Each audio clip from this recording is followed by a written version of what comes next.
Fungsi hati mencegah infeksi dengan cara membentuk faktor-faktor imun dan membuang bakteri dalam darah. Komponen yang menyusun hati adalah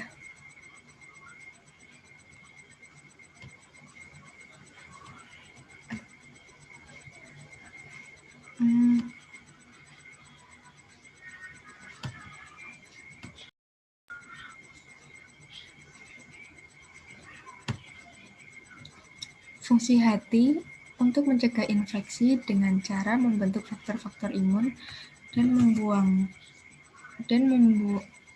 membuang bakteri dalam darah. Komponen yang menyusun hati adalah lobus atau belahan, jaringan ikat pemisah atau ligamen, sistem pembuluh hati, dan sistem saraf hati. Berikutnya, kantong empedu atau gallbladder. Kantong empedu merupakan gudang kecil tempat menyimpan empedu yang terletak tepat di bawah hati. Empedu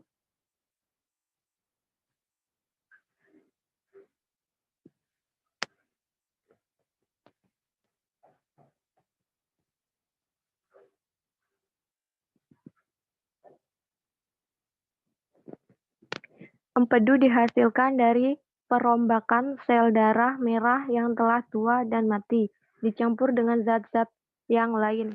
Hemoglobin dalam sel darah merah akan dirombak oleh hati menjadi pigmen empedu yang kemudian disimpan dalam kantong empedu. Kemudian Kim memasuki usus halus, dinding usus, dan melepaskan hormon sekretin menuju peredaran darah yang memicu pelepasan cairan empedu menuju usus halus.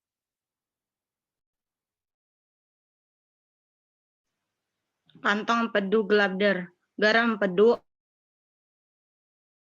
dalam pencernaan lemak di usus. Lemak merupakan molekul yang tidak larut dalam air, padahal larut di dalam tubuh manusia adalah air. Garam empedu berperan seperti deterjen yang akan membantu memfungsikan lemak sehingga mudah dicerna oleh enzim lipase. Gelas, air dan minyak akan terpisah dan tidak bisa bercampur. Namun apabila bahkan sabun atau deterjen dan dikocok, minyak tersebut akan dapat teremulsi dengan air. Demikianlah yang terjadi di usus halus ketika garam empedu membantu memulsikan lemak agar lebih mudah dalam sistem pencernaan akan keluar bersama feses empedu. Inilah yang menyebabkan feses manusia berwarna kekuningan.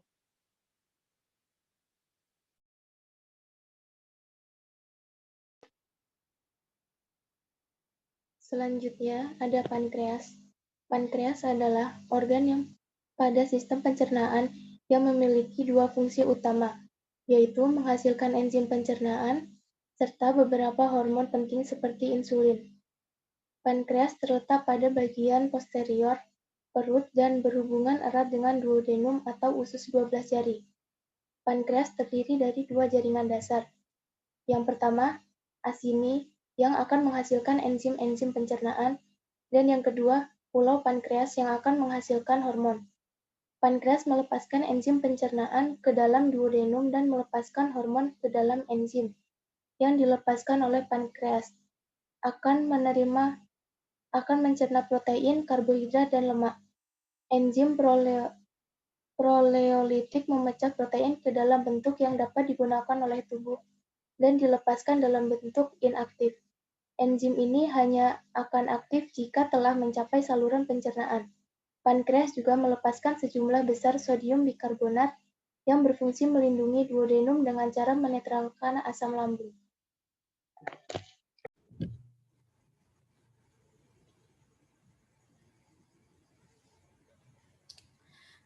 Organ selanjutnya usus halus. Usus halus atau usus kecil adalah bagian dari saluran pencernaan yang terletak di antara lambung dan usus besar. Dinding usus kaya akan pembuluh darah yang mengangkut zat-zat yang diserap ke hati melalui vena porta. Dinding usus melepaskan lendir yang melumasi isi usus, dan air yang membantu melarutkan pecahan makanan yang dicerna. Dinding usus juga melepaskan sejumlah kecil enzim yang mencerna protein, gula, dan lemak.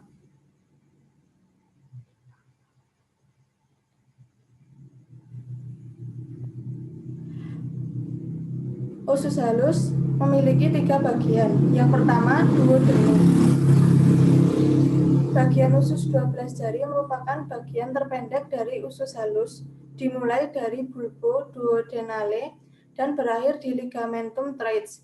Lambung melepaskan makanan ke dalam usus 12 jari yang merupakan bagian pertama dari usus halus.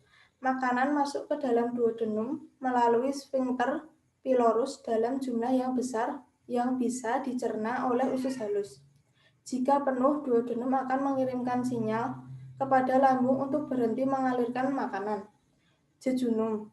Yang kedua, jejunum, usus kosong, adalah bagian kedua dari usus halus di antara usus 12 jari dan usus penyerapan. Pada manusia dewasa, panjang seluruh usus halus antara 2-8 meter.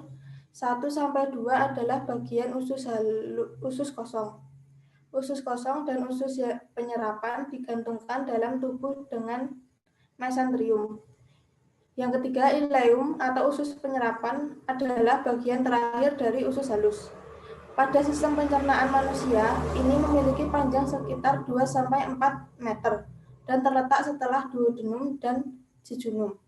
Dan selanjutnya oleh usus buntu. Ileum memiliki pH antara 7 dan 8 dan berfungsi menyerap vitamin B12 dan garam-garam empedu.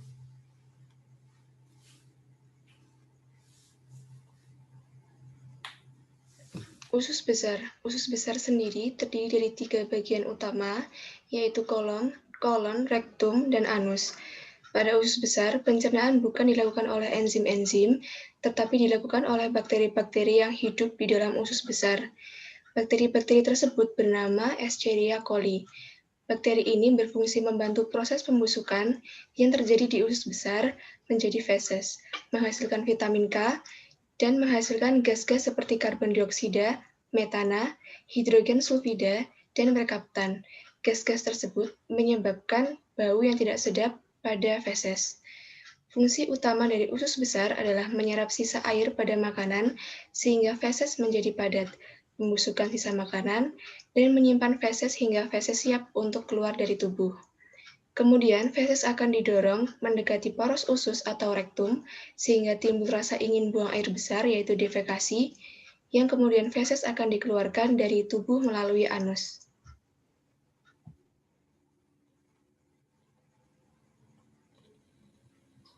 Rektum dan anus merupakan lubang tempat pembuangan feses dari tubuh.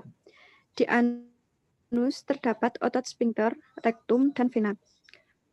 Fungsi otot sphincter adalah membuka dan menutup anus, sedangkan fungsi rektum adalah untuk menyimpan feses sementara waktu. Sebelum dibuang lewat anus, feses ditampung terlebih dahulu pada bagian rektum. Apabila feses sudah siap dibuang, maka otot sphincter rektum mengatur pembukaan dan penutupan anus. Otot sphincter yang menyusun rektum ada 2, yaitu otot polos dan otot lurik. Jadi, proses defekasi atau buang air besar dilakukan dengan sadar.